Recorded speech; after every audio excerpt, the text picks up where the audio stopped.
Okay, hello everybody. We are so excited and welcome to Pink is Power podcast with Angela and Karen. And today we have genuinely, and I'm not being biased because I know her beautifully, but I'm absolutely excited about our guest, Destiny. Destiny's full name is Destiny Io Vaughn. I said it correctly, I hope. Yes. And Destiny, I'm just honored that you've come on today and thank you for that. And before I let you take the floor, even, I just want to let people know who you are and I have your bio here. So I'm going to just jump into your bio and introduce you beautifully from your bio. Okay. So Destiny, a recent graduate from the University of Aberdeen, holds a master's in psychological studies and a bachelor's honours degree in social science, both as a scholarship recipient. I mean, that in itself, I mean, congratulations on the scholarships to even get Thank you. a scholarship. She also obtained a level 5 qualification in early childhood education. Continuing her academic journey, Destiny received a scholarship to pursue a master's degree in clinical health psychology at Queen's University. In 2019, she founded Mind the Gap Ireland, short for abbreviation MTGI, the country's first anonymous story platform for survivors of sexual abuse, creating a supportive community that aids hundreds annually while amplifying silent voices. Recognized for her social entrepreneurship, Destiny was awarded a place in the 2023 Social Entrepreneurs Ireland Ideas Academy and the She Generates program for all female founders in Ireland. She was also selected as the delegate for the United Nations Commission on the Status of Women. Her achievements extend beyond academia and activism. Destiny is featured in Dr. Sam Collins' book, Rebellious, and was honoured as Activist of the Year at the Black and Irish, Gala Awards. Notably, her visionary leadership led to her recognition among the 50 ones to watch in 2023 by the Irish Independent and a nomination for the Gossie Women of the Year for her impactful social contributions.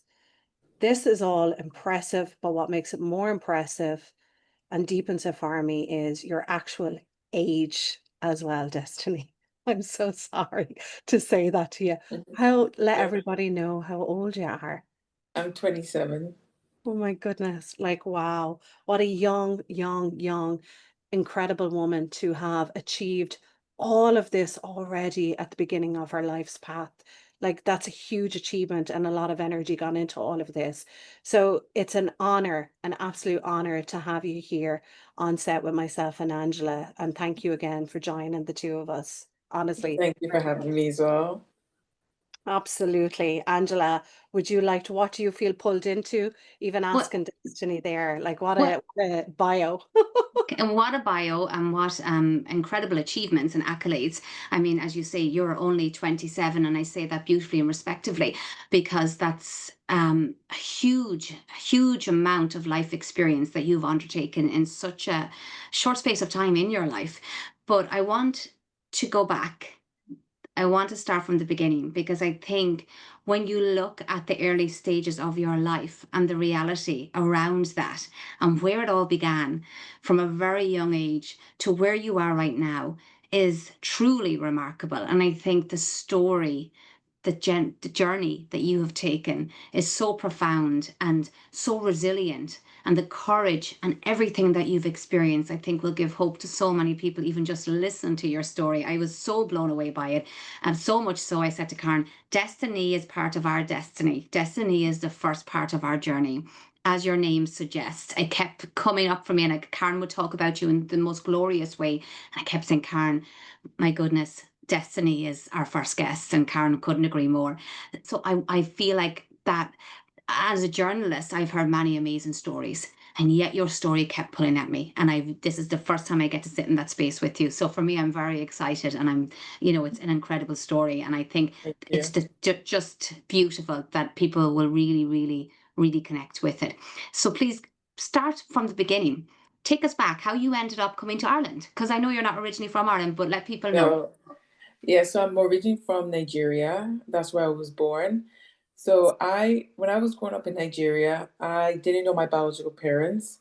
So I actually lived with my auntie, and the house that we lived in was with another family as well. So I think there's like 10 of us in this like house. I call it a house, but I think if other people seen it, I don't know if they would call it a house. So we had no toilets. There was only two rooms and a corridor, and there was no doors, and we had to like bath outside. We had to cook outside.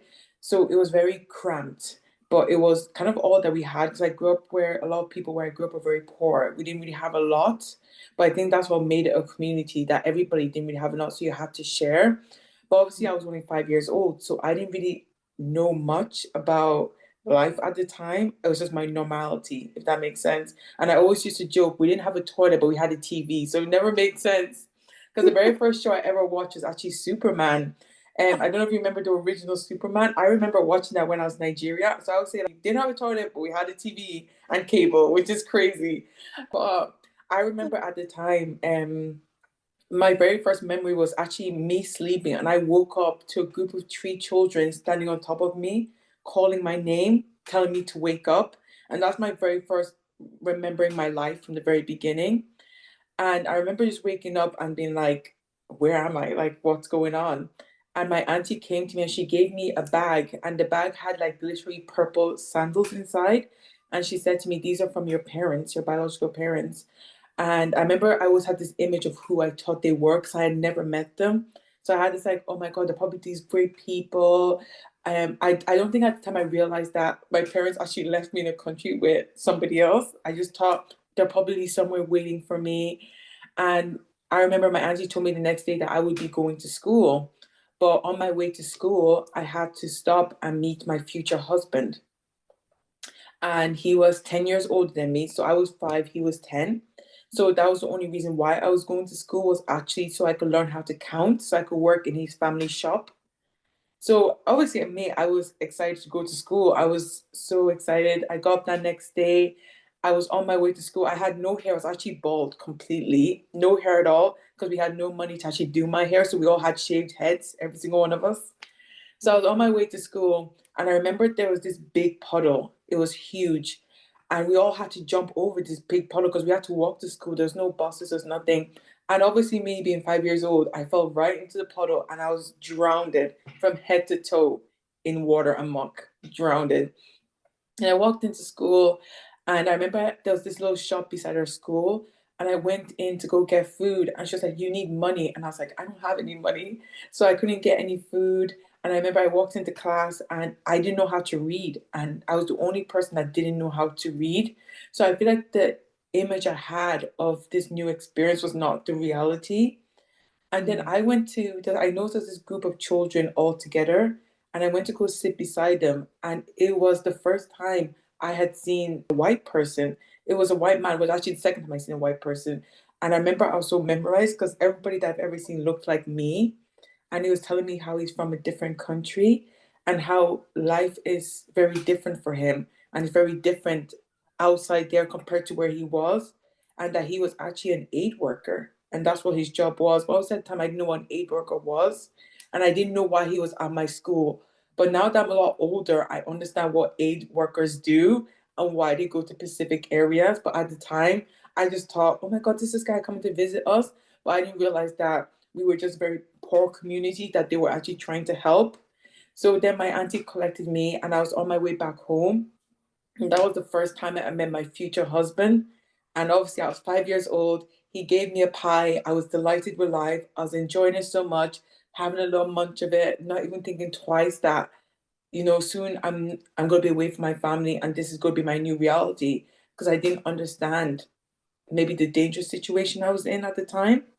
So I remember walking home with my auntie, and I remember we were talking about it. She's like, "Oh, you're gonna be married soon," and I remember the innocence in me was thinking, "But I don't want to be married," not even knowing what that even meant. And I just remember then a few days later, I was getting ready to go to Ireland, and that was the first time they introduced me to my future sister. So I had another sister in Nigeria, and this was the first time I ever met her, and we were both flying to Ireland, but we were told that we were flying by ourselves with nobody else with us. So it was that's quite a lot. That's a lot of information I'm giving you all at once, just kind of dumping. But that was the experience that we had. So we met this woman. We never seen her before. She told us that she was our auntie, and we believed it. So my auntie gave me away to another auntie that we never met before. She gave us a plane ticket. So we had like basically like imagine a collar. We had like nearly collars around our necks with envelopes, and inside was a passport, a plane ticket, candy, and money. And obviously we were 5 and 6. So we didn't think what was important. So we thought the most important thing is the candy. So we took the money and threw it away because we didn't know money was important. So we left the money. I think we left in the toilet or something or in our clothes. We got changed because we were like, why would we need money? So we left the money and just like, yeah, we need the candy. And all you could see was we sat in the airport waiting for our flight, eating candy, and literally just running around the airport. And people would come up to us and be like, basically like, where are your parents? Like, why are you in an airport alone? So that's actually how we ended up coming to Ireland. It was actually because there's people, strangers coming up to us asking for our parents, and then they were guiding us to our gates. Wow. Wow. Wow. The two of us in sync. Wow. I think that's Wow. a moment just to take a moment before we move on to the next part of your journey. I think what's hitting me in the heart as I listen to your Destiny is I love your ability to tell us this through the eyes of that 5-year-old and the innocence of that 5-year-old not even realizing as a 5-year-old, because how could you, of what was actually happening all around you. And my heart, the grief I have in my heart for what was happening to this precious little 5-year-old, to have been passed around the way you were passed around from aunt to aunt, to be left in an airport. I mean, I'm a mother, the idea of leaving a child, abandoning a child and leaving a child, the innocence of a child, all to themselves in an airport to navigate this world around them. I mean, that's what really hits me. And then what's hitting me on top of that is this recognition, the unspoken intelligence of the sacred energy that worked with ye in the airport through strangers coming up to ye and asking who were ye, and then taking you to the place, the station where you were meant to go. For me, I hear that, and that's just my way of hearing it, but I hear that as ways in which God, the divine, always works with us, even when we don't think of it that way. We don't see God in action in our lives in the most scariest moments of our lives, but to have strangers come up and say, who are you? What are you doing here? And then take you to the place you're meant to get to, like that's wow. And you were only 5 with a sister who was only 6 years of age. That's Yeah. huge. 2 children. Can I ask, what was the decision? Did you ever find out the reason your aunt had said this is the person you're going to marry, to then being put on a plane and or put into an airport and left there? Do you know what happened? And did you ever find out why that Yeah, didn't so we go were through? going to go live with our biological parents. So that's why we went to Ireland because my biological parents lived in Ireland, but they left me in Nigeria when I was born. Okay. So that's why. So there you are in an airport. Strangers then take you to the gate you're meant to get on. Okay, take us on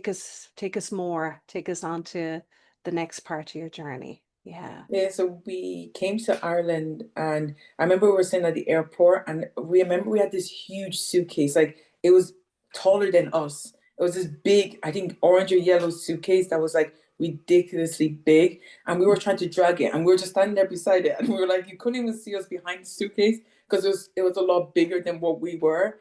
And we were just standing there, literally like abandoned children, just being like, we don't even know what to do now. Everybody had left now. We were just standing there, and then we just started running around. We were just running around the airport, yelling. And people were looking at us, being like, whose kids are these? Running around. And then next you know, I heard somebody screaming, Destiny, stop running. So I just stopped and I looked up, and I remember it was the first time I seen my dad, and he looked exactly like me. We were the image of each other. So I was like, well, this is definitely my father. I'm about to get kidnapped. It's one or the other. Because he was a spitting image of me. And then I remember he came up to me, and then he was just like, I can't remember our conversation, but I just remember he came up to me, and then I remember there was a woman beside him with a buggy, and there was another child in the buggy, and we were thinking like, who the hell is this? And we only know about the two of us. Now so bear in mind, in literally in a week, I now found I had two sisters when I thought I didn't have one. So I met four members of my family in less than a week that I didn't even know I even had in the first place. So that's when I first met my mom and my dad, and then obviously my sister came with me, and then we went to our home in Ireland, and we thought, oh my God, this is going to change everything. This was a complete different life than what we were used to in Nigeria. We were sleeping on the floors in our home in Nigeria compared to Ireland where people had beds. I remember the first time I even seen a guitar or had a change of clothes. It was very different than what I was used to. So I definitely thought it was going to be a better life. And I remember a woman came to our house when we actually got here. And at the time, I didn't know who she was. And it wasn't until later on I found out that it's actually a social worker that came to our house. And I remember they bought us new clothes, and they bought us a piano. And they were like, see, isn't your life so great here? And we were like, yeah, it's great. And that was because they knew a social worker was coming. So they wanted us to say that we were having such a great time. So that was the last time a social worker ever came to our house when we came to Ireland, but we didn't know that. We were told what to say, so we didn't understand the reasoning behind it. But I think they were probably the reason why they were sent there was because like obviously like they brought over children into this country that nobody knew how we even got here in the first place. We just came out of nowhere. So I don't know if the airport even reported it. We don't know. But then after like a while, it it got very dark after a while of living with my parents. I noticed that my relationship with my parents is very different than my relationship with my sister, especially my sister and my mom. It's like my mom had this hatred for her that I just did not understand. So that's my sister Precious that came with me to Ireland. She just did not like her, and and at the time I just didn't see it and I didn't understand it. So but I started noticing the abuse started. I remember this one day she had a bandage around her hand, and I was like, oh, what happened to your hand? And she told me like my mom had stabbed her in her hand, so she got a knife and stabbed her in her hand. And I obviously at the time being so young, I still didn't understand. So I was just like, oh, be okay. And then we just walked off to school. I didn't understand the extent of what was going on.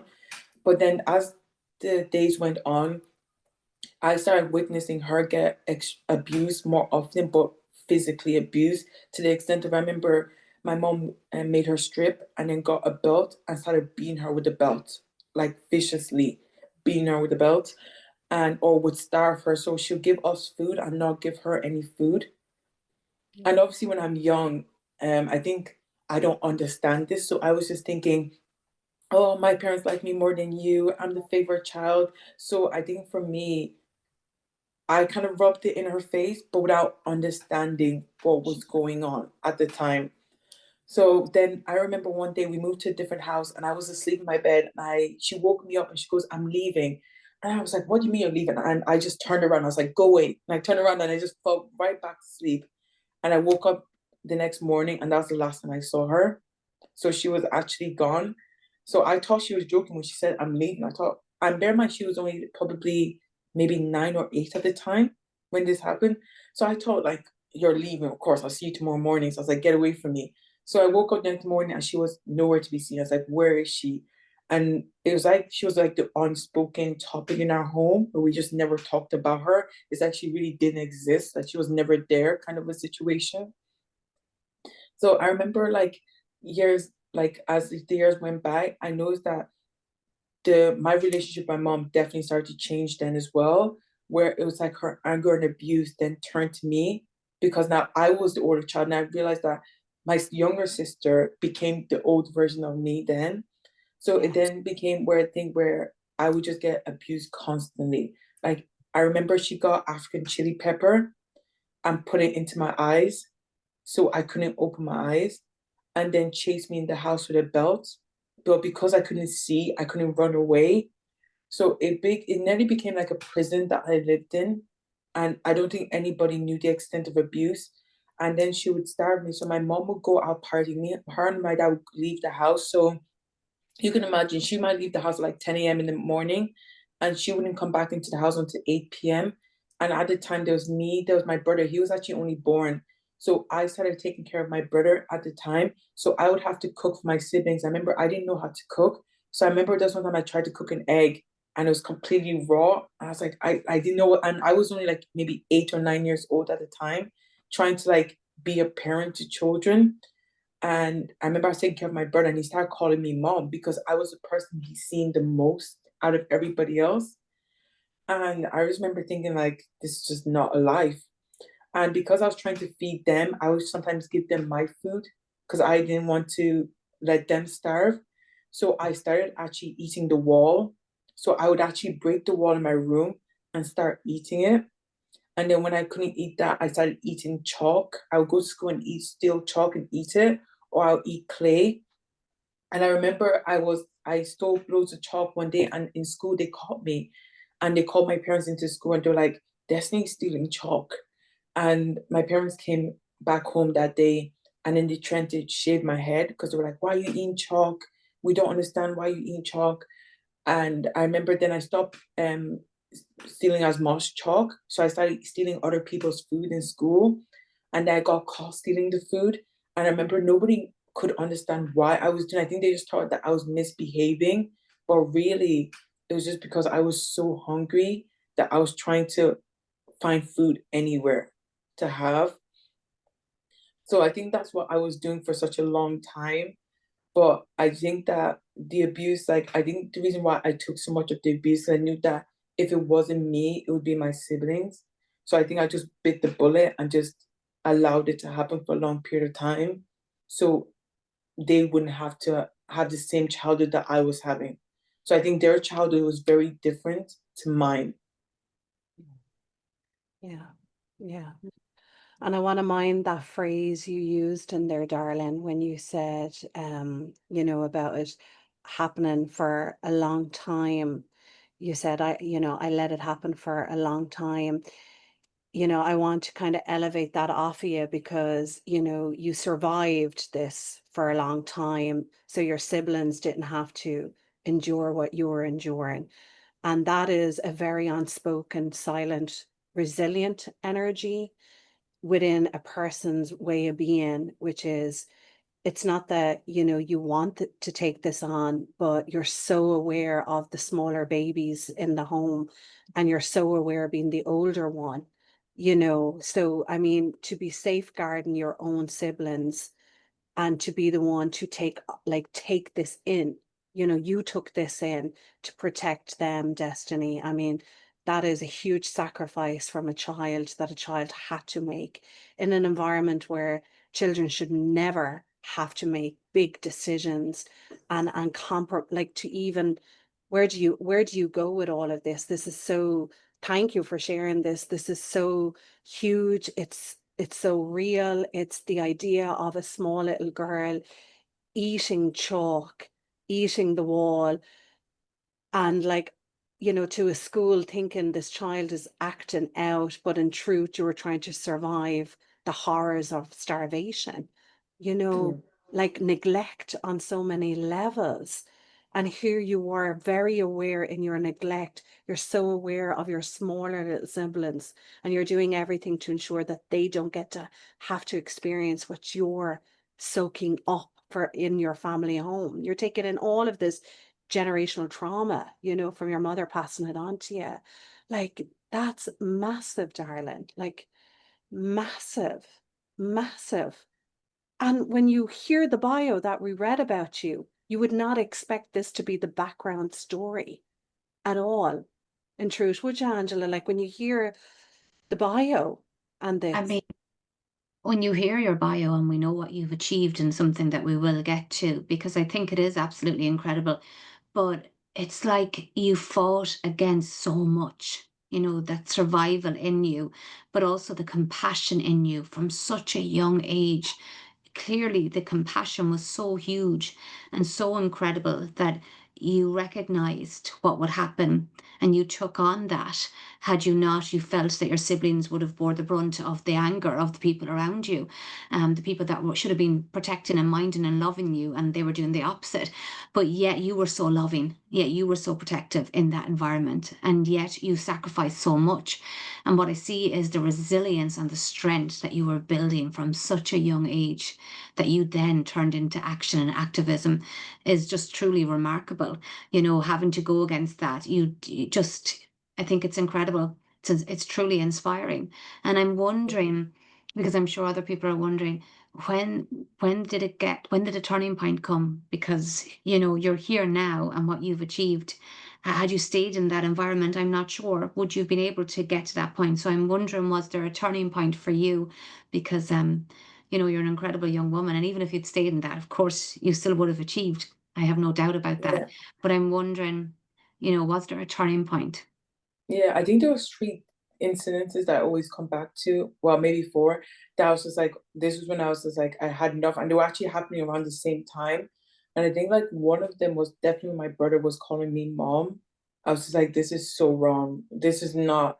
I just knew he did not understand that I was his sister. That relation, because he was very young when we went into foster care. Like his relationship with me was not a relationship of a sister. It was a relationship of like a mother. Like I remember I was 8 years old and I knew how to do baby milk. I knew how to change a diaper. I knew how to put baby to sleep. And there's not a lot of children that would be able to carry that responsibility, but I knew how to. And I was like, this just isn't right. And I think for me was with my sister. I remember I had gotten, do you know when you get new shoes and they have those little packets inside the new shoes? So I remember I had opened that because I thought it was poison. I thought that's what that was. I remember just thinking like, I don't know if my sister experiences the same thing that I'm experiencing, if I would be able to live with that for the rest of my life. So I had poured it into her bottle. I was going to give it to her, because I was like, that's not a life for anybody to live. The only reason why she didn't drink it was because my mom caught me doing it.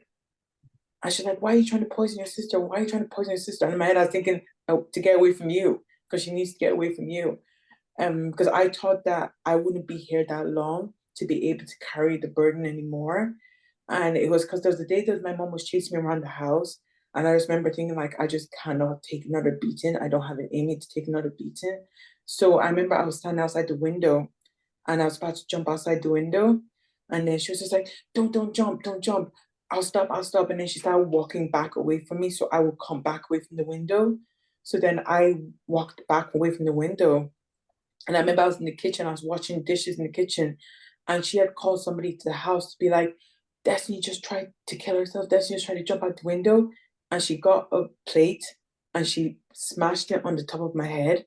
And next thing I know, there was just blood everywhere. I don't think I even knew what even happened. I was just in shock.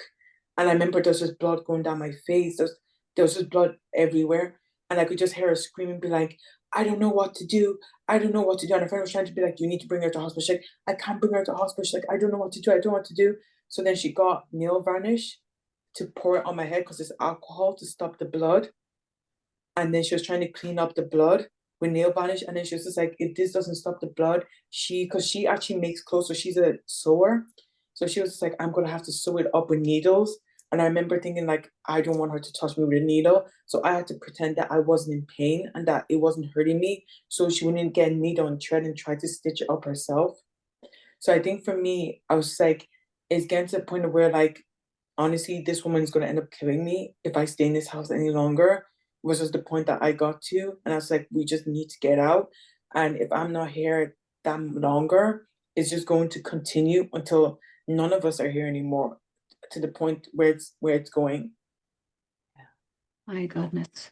I just think I have an 8-year old, my youngest child is 8, and I can't imagine him undertaking what you had to undertake, or even to be a responsible, like, and act like an adult. He's very much an 8-year-old boy. So trying to connect everything that you've had to do for your family and everything you've been through at such a delicate age, such a young age where you should be minded and nurtured and loved, and the thoughts that all of that was happening to you is just shocking. Yeah. Oh, darling, I just want to reach into that screen and just hug you so much and feed the love into that little 8-year-old and say to you, like, I am so sorry. And it's not that you need to hear it, Destiny, but as a human being hearing this, like, I am so sorry. I'm so sorry that this is what you had to experience, and I'm so proud of you because you're such a beautiful young woman. Like, you give so much to humanity. And I just want you to hear that. Like, I'm so, so sorry for what you had to experience. As a grown woman here, and a mother, I'm truly sorry. And you are just such a beautiful young woman, like a beautiful. Thank God your pain has, you know, inspired and grew in you in such a profound way that it has created and gave birth to so much beauty to the lives of other people. You did not become your mother. You did not become that abuser and project hate. You've not done that. You've opened your heart. And this is what you do with your work, which we will move into, as Angela said. But you've Yeah. opened your heart up to humanity. And you're such in service to humanity, whereas other people would give you permission to turn your back on humanity. But you haven't. You have, like, casted the light of what you are, the beauty of your light that the divine God has given into you, and you're shining that even more against the darkness. Like, I've no tissue here, sorry. I Like, know. incredible. Thank you. I have cotton pads. I'm in my And I daughter's want to, I bedroom. want, yeah, I want to echo everything that Karen said there, and just absolutely, just the bright light that you are in the world. You chose to use your pain instead of letting it use you, and you turned it into something powerful. And we will go into that because I think it's incredible. But I suppose, I want to know, because I know that other people want to know, Yeah. when did it change? When did you get out? Because I know that you got out, right? You talked Yeah. about your foster, you said my foster family. So can you tell us about that? Because I think we've been on this journey with you, and I'm going back to being an 8-year-old girl, and I can't even imagine or begin to think. So I think it's that child in me wants to, feel it with you, to Yeah. know where you've gone and how you've Champion kind of it. come out of it. Yeah. Any tears? So I was in school. So one of my classmates, her mom was actually our teacher, surprisingly enough. So I actually went up to her and was just like, "Oh, my parents hit me." And I don't think she even knew what to say. I think she was just like, what? Like, I don't think she knew what to say. And I think she just told her mom. She was like, this is what Destiny told me. I don't know what the conversation was with them. But I remember the next day I walked into school, and the first thing they did was take me out of that classroom, and was just like, I just had three teachers in front of me trying to, I think, get information out of me. And all the time I didn't understand why I was in that room. I think I was just like, la la la la la. I've completely forgot the conversation the day before. Um, so they were just like, oh, and what's happening at home? And I think that's when I started to realize, oh, I think this is because of what I told this girl before. So then I had told them what was happening at home. And that's when they called a social worker. And I was 11 at the time. So they took me to a hospital because I had to get checked for the bruises I had and all that kind of stuff. And then I ended up going into foster care then. And a few months later, I ended up moving to Carlow, Bagnallstown. And that's when I met the foster family I lived with for, I think, 5 years. So I lived with them the longest. And it was a very difficult journey. It was definitely was not easy, because I think that I was very traumatized, but I didn't know I was so traumatized because I was 11. It was a culture shock as well. That where the town I moved to, I was the only black person in that town. I think there's like one other black boy, and he was in foster care too. So I don't know if that's very great.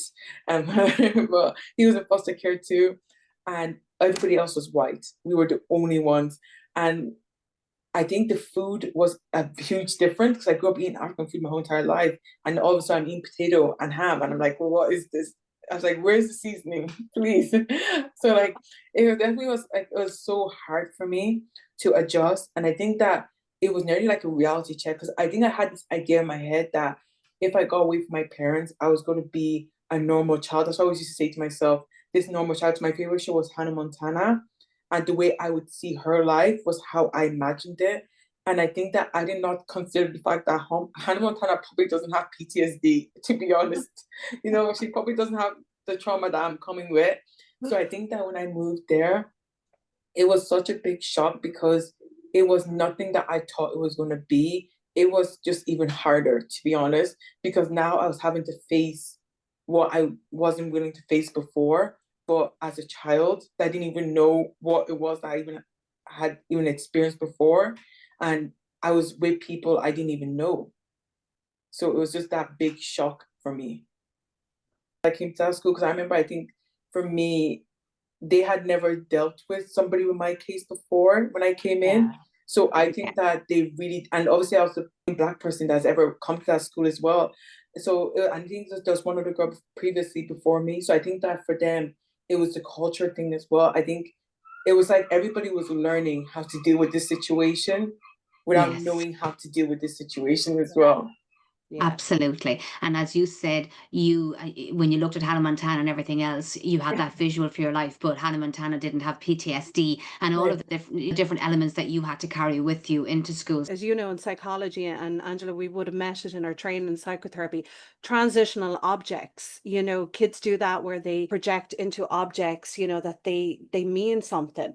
And for me, you see them with teddy bears. The teddy is a living energy for them. They believe in the teddy, it's alive.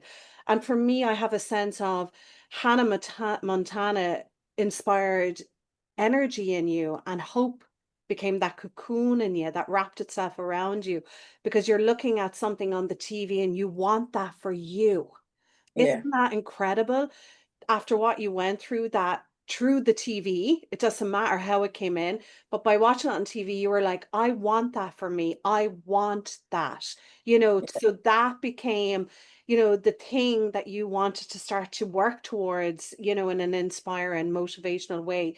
I know you started up Mind the Gap in 2019. What led to that? Where did that inspiration come from and tell everyone about Mind the Gap? I remember my teacher, one of I don't know, the one that tells us about what career we're going to go into. And I remember him literally just saying straight up to my face, "You're never going to go to college." That's why you're never going to go to college. And he was like, "Oh, but you really like makeup. I sure you don't just do something with makeup because you really love doing makeup." And I was thinking like, yeah, I like makeup as a hobby, but doesn't mean that's what I want to do. So I think that really peed me off a bit. I was really annoyed coming out of that conversation. Everybody knows I was very rebellious during those days. If you told me I couldn't do something, it was going to annoy me even more to do it. I remember thinking, nobody in this school even believes me. The students, half of them don't even talk to me. They don't like me at all. The teachers don't even think that I'm ever going to go anywhere. Everybody in the town thinks I'm crazy. They know me as a child in foster care. So like all the people around me are just people who don't really see me at all.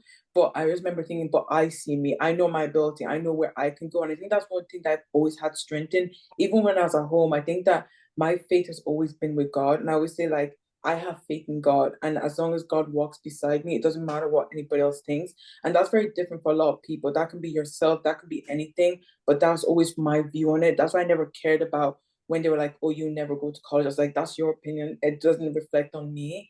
So I remember I did my leaving cert, failed it miserably, did not even pass maths. I think I got like, it was shocking, like shocking. I remember we made a joke that I had enough points to make jam. We could go and work in the jam factory. That's what they used to say. And I remember everybody thought I'd be so upset. They were all like, "Are you okay? Are you okay?" And I was like, "I'm fine." I was like, "I just applied for a PLC." And I applied for a PLC, got into PLC, and then did my PLC. And then that's when I went into university. I got placed in university. So I went to go start my university degree. And I remember I could apply for this scholarship at the uni. And I applied for it thinking, oh, I'm probably not going to get it. Do you know what I mean? And I remember I got the message say that, oh, I got it. And I remember I was so excited because, oh my God, this is more money than I've ever seen in my whole entire life. I've never seen money like this. But I remember sitting in my room. I remember I was sitting in my room at the time in my bed. And I was just thinking to myself, there is nothing good that I can do with this money if I buy something for myself. Because I will buy a bag and then what then? What am I going to do with that bag? I put things in it, but then what then? I'll buy new clothes, but what am I doing with that? There's nothing good that I can do with this money for myself right now. Because I've always grown up having nothing, having the bare minimum of what I need. So me having more than what I need is not good. And I feel like growing up with the Coots as well, one thing that they've always taught me was you should always work for what you want and not get it handed to you. I remember when I was living there, they would always make me clean out the horse stables where they had ponies for £5. Now when I think about the labor, I'm like, I definitely was underpaid. But I remember it was the worst labor ever. But now when I think about it, I was going up and down that stable, cleaning horse shit, and I smelled horrific for £5. But it really taught me a lot about like discipline, working hard for things, and like just putting in the work. And I think that that's something I carried on to my on later on. So when I was saying that, I was just, well, if I was ever to have this money given to me, I want it to be because I've created something, I've worked hard for something, whether it's in my job or I've created a product. I don't want it to because somebody handed it to me, even though I applied for it and I got it and I worked hard for it. I just felt like this wasn't right. So I remember thinking, okay, but what can I do to actually make an impact with this money at the time? Because I think the scholarship I got was, it was a ridiculous amount, like ridiculous amount of money. And I got it for every 3 years that I was in the uni. So I said, okay, let me start an organization. And I remember at the time I was looking at the annual statistics for sexual violence. I was like, this is definitely wrong. Because I remember being in foster care and hearing the stories of people, kids in care, and how many of us never went and told anybody what really happened in our homes. Like even when I tell my story, I say the clean version of it. It's not the extent of what really happened. The extent of what really happened, I think, will have the whole of Ireland losing their minds, because I just don't think they'll be able to get their hands around it. So when I created Mind the Gap, I seen that people were waiting for therapy, but at the time you could actually pay for private therapy. So you can pay for stuff like I can't remember what it's called. It's like an app you can pay for, and it's like an online therapist. It was when it was first getting new. It was like you can Yeah. pay for somebody online. So I started paying, and what I would do is like people would come to me, and if they showed me like an invoice, I would actually pay them back the money for that invoice of the therapy session, or I would directly pay for it, so they did not have to be on the waiting list. So if they needed, I think at the time I started off with 5 sessions, I would pay for the 5 sessions for them to get it, and it could be anywhere in the world. And then obviously COVID hit at the time, and then during COVID, I think you can still see it on the Instagram, we started £100 challenge. So every month of COVID, we donated £100 to charities across Ireland that could no longer fundraise to continue their work. So we just kept fundraising and giving out like different like goodies and stuff like that, or we take part in challenges and stuff like that. So that's mostly where a lot of the scholarship money went to. So I think like out of the whole scholarship I got, the only thing I ever spent on for myself was actually a new phone, because I had the same phone that I always had, and a computer for uni. But the rest of the money all went to charity. And I felt like it was the right thing to do, because I feel like one of the messages that I always share with people is to like always give back, even if it's like a little bit, or it's like a even like a big or small amount. And I think that you always have to live by example. I don't think it's fair for me to say to people, you should go out there and donate to people in Gaza, donate to people in Nigeria, donate to end child sexual abuse, marriage, and stuff like that, when I'm not living by that. And I think the only way I can get people to live by that is actually by setting the example of how I want people to live. And I think that's a very important message of like, I grew up with my parents living their life by greed and always leaving their kids at home to make more money. That's not who I am. I don't believe that that should be how you live your life. So it was very important for me to really showcase that and show how important it is, and that if you give away money, like it's not going to ruin your life. Like it's not going to be the end of the world. Wow. Just phenomenal, just absolutely phenomenal. When you say this ridiculous amount of money and so much in your palm of your hands, a young woman who has grown up with so very little in terms of materialistic things, as you said, and having to do so much. Yet when you were presented with that, as you said, what would I get myself, a handbag, or what would that mean to me? And then being able to recognize the needs of others in that moment and to turn that into something so powerful is so phenomenal. It's so inspiring. It just blows me away, and it inspires me to really, as I'm listening to you, going, what are you doing in your life, Angela, to give back? That's what I'm asking myself as I'm listening to you, because it's just powerful. When did you realize that it was something powerful? because you were doing it to be in service, but when did it kind of become apparent that this was more than that? I think there's like two things that really stood out to me. I think the first one was when people actually reached out to us. Like I said, I was in my bedroom. I did not think it was going to turn into anything. I was like, oh, this is an Instagram page. But then when I was actually getting the stories from people, I was just like, oh my God, like there's actually people out here that are crying for help. And a lot of people, like, just give you a bit of background story about how I thought about the idea. So when I was younger, I remember I was like maybe 16, 15 at the time. There was an app called Whisper. It's a very old app, and it was an anonymous app where you could post anything and nobody knew who it was. And I remember I was on it, and this girl wrote to me, or she would put up a post being like, I've just been sexually assaulted and I grew up in foster care and I don't know where to go to. And I remember I was messaging her and we were messaging back and forward. And I was like, I really think you should speak to someone. She's like, nobody's gonna listen. I'm a child in care, nobody cares about me. And I was like, no, people do care about you. And I was like, you know what? I completely understand where she's coming from, because this is exactly how I feel about a lot of things, that nobody cares. Like, we're just invisible. I would say children in care are like invisible children to society. Like, unless we have really good foster parents like I grew up with, honestly, like, I feel like the system actually doesn't care about us. The minute we turn 18, we're just completely invisible. Like, nobody cares about whether we end up dead in the ditch, to be honest. We were just a number for them to put up a later and be like, look, we had this many kids in foster care, woo, and you donated this amount of money to us, but we never seen that money. So that's where I got the idea from. It was that experience with that girl. And I remember after I spoke to her, she's like, you know what, I'm going to actually go and tell somebody. And I was like, I think this is what people need. Sometimes it's not about they, she just wanted somebody to talk to that wouldn't judge her. And I feel like if I can create a platform where people can do that, I think that's the aim. It might They might not ever go to police and report what happened to them, but I think just talking about it is any healing for them. And to actually have people read it and understand, it's a big thing. That's the big thing I really wanted. So that's where the idea originally came from. And I remember when we were doing the challenge and we were donating, I remember charities were actually ringing me, being like, why did you donate to us? And they're like, nobody ever donates that amount of money to us. They're like, they just couldn't get their head around it, that I had donated this money. And I was just like, but you're a charity that's fighting against sexual abuse against children. Why would people not donate? They're like, we actually struggle. People don't want to donate to us. We find it so hard. So it was crazy to me that charities were so surprised that I wanted to help.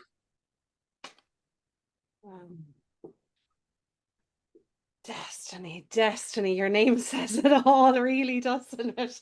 You know, when we say your name out loud. I'm going to say this to you, darling, and I mean this with, the most sacred love when I say it.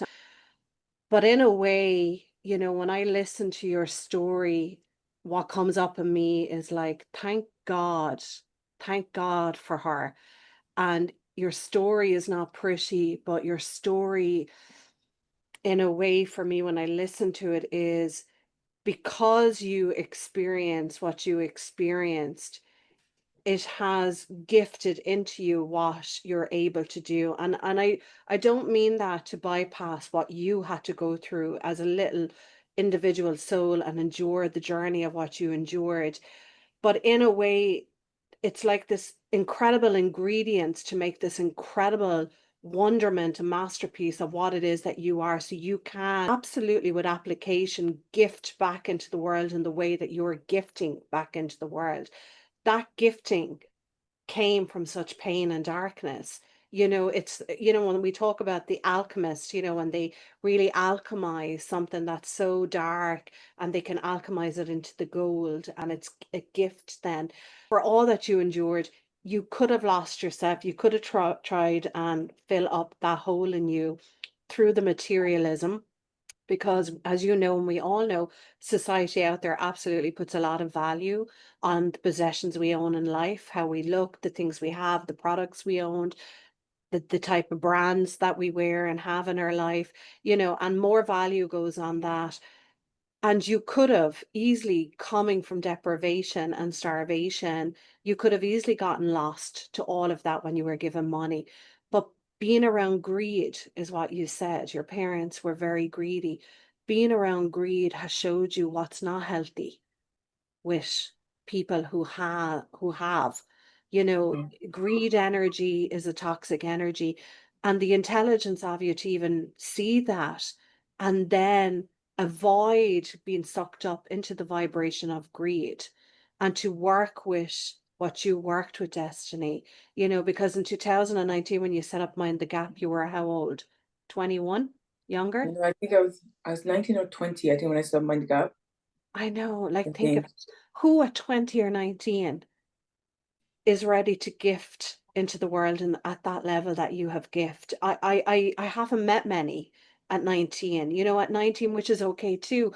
We're so concerned about how we look. Are we going to attract the right boyfriend? Is our bodies doing okay? That can be the consumption of our mental health. But yours was a very different way, a very different lens of looking into humanity. And that lens, I'm saying, and I don't mean thank God what happened to you, but I'm actually Yeah, saying thank God for this lens and this beautiful soul, because yeah, lenses like this will heal humanity, will yeah. help humanity. Yeah. Oh, No, I completely understand. Like, I don't take offense to that at all, because it's so funny. When I was younger, I remember, like, and I think this is where I don't think people realize how I would never say I'm like not religious, but like my love for God is like, I think, on a very different level. Because I remember when I was sitting in my bed, I remember I always used to pray to God, and I was like, I felt like God was always sitting beside me, like in every journey. I was like, I remember saying to myself, I know you have a plan for me, and it's very hard for me to understand right now, but I know you have a plan for my life. And it's when I'm older and I understand now that it's like the gift that He gave to me is the way I see the world, and is I wouldn't be able to see the world the way I have now and live the way I am now if I didn't go through that. And I know it's very hard for people to understand, but I would say, like, I'd rather be somebody who is kind and has gratitude and lives by that and actually lives a life that actually wants to help people and genuine about it than be blinded by other things. And that's how I see it. I feel like in order to get a gift, you have to sacrifice as well. And that's the relationship that I always see with God. And not everybody's religious, but that's how I see it. It's more like a gift. And unfortunately, like, that's part of the journey as well. Yeah. And I think as you say that, like God was always by my side, that you felt that presence. I would have to say, even in the toughest moments of my life, in those moments when you remember in those moments that you're not alone, even if you Yeah, feel it, even if you feel so lonely. It's in those moments when you remember, oh my God, I don't have to do this on my own. Okay, there is something there greater than myself. And it's in those moments when you surrender, to that and really recognize that you're not on your own. There's something so comforting about that, and it can ease a lot of pain and anxiety. And I know that firsthand because it's done that for me. And I know, as you say, not everyone that might be listening now is religious. They may not have a belief in God, and they may have different religious beliefs or no beliefs, but I think they can all recognize that there's a comfort. We all have somebody, if it's not as on a spiritual lens, it can be somebody that people can lean on in their most difficult times. And for us, obviously, it was God. yeah. And to find that, I wonder, I don't want to move too far away from Mind the Gap either, but I wonder, did you ever see your siblings again? Did you ever see your sister, Precious? Yeah, I think, like, we all tried to have a relationship, and sometimes it did work, but I think for us, we had so much blame on different people. My sister cannot stand my parents at all. I don't speak to anybody. I'm just like, I'm the person, I'm just like, I've checked out. I don't know anybody.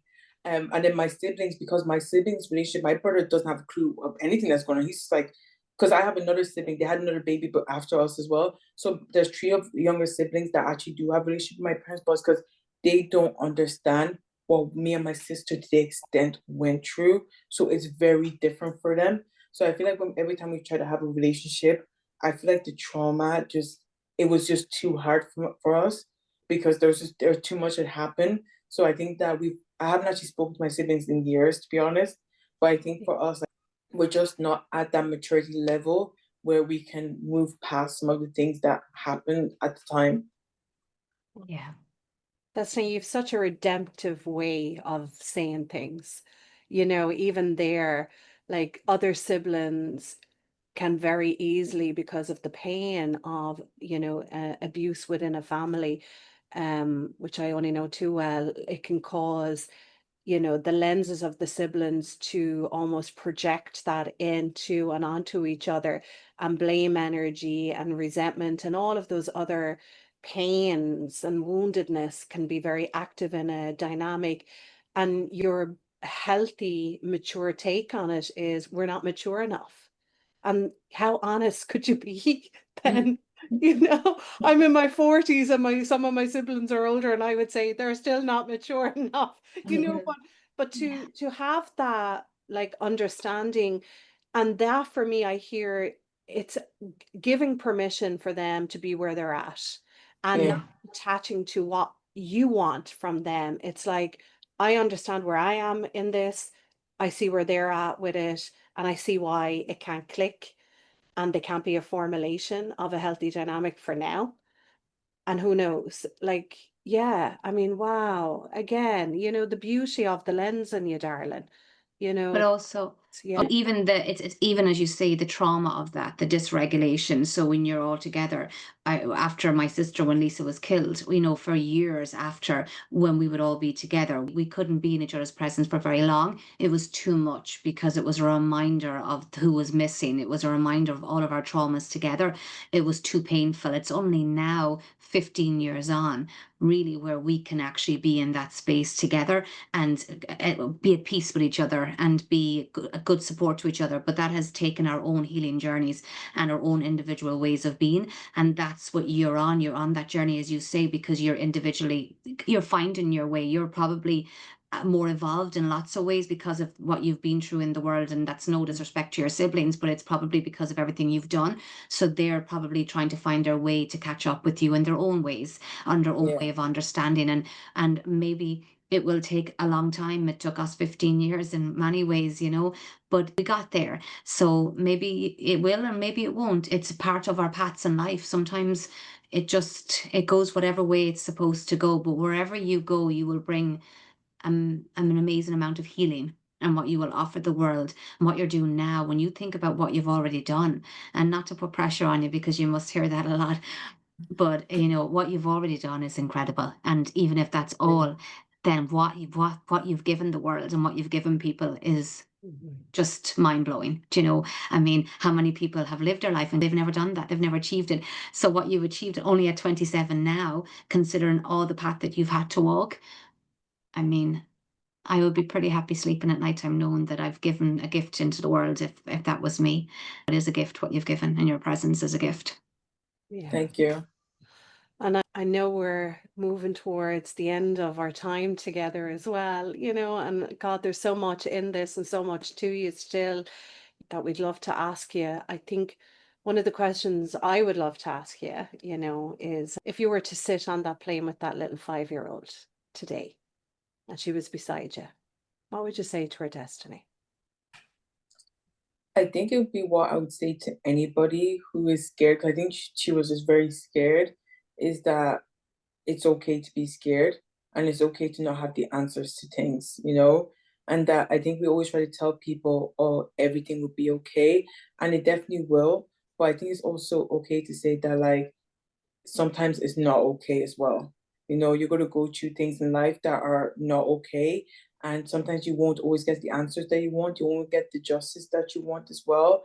But I think the one thing that I always carry with me is that you cannot live your life by trying to be the hurt that other people projected onto you. So all you can do is live your life and be kind and nice to people. Because when I tell my story, the great part of it was the kindness of people in that airport. I would not be here today if it wasn't for them.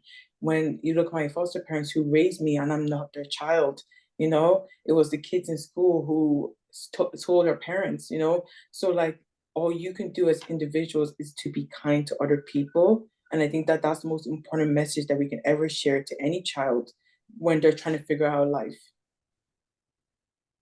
What a Beautiful. beautiful message. Yeah. Very, very sacred one. For anyone who would like to know you beyond this podcast, where can they find you?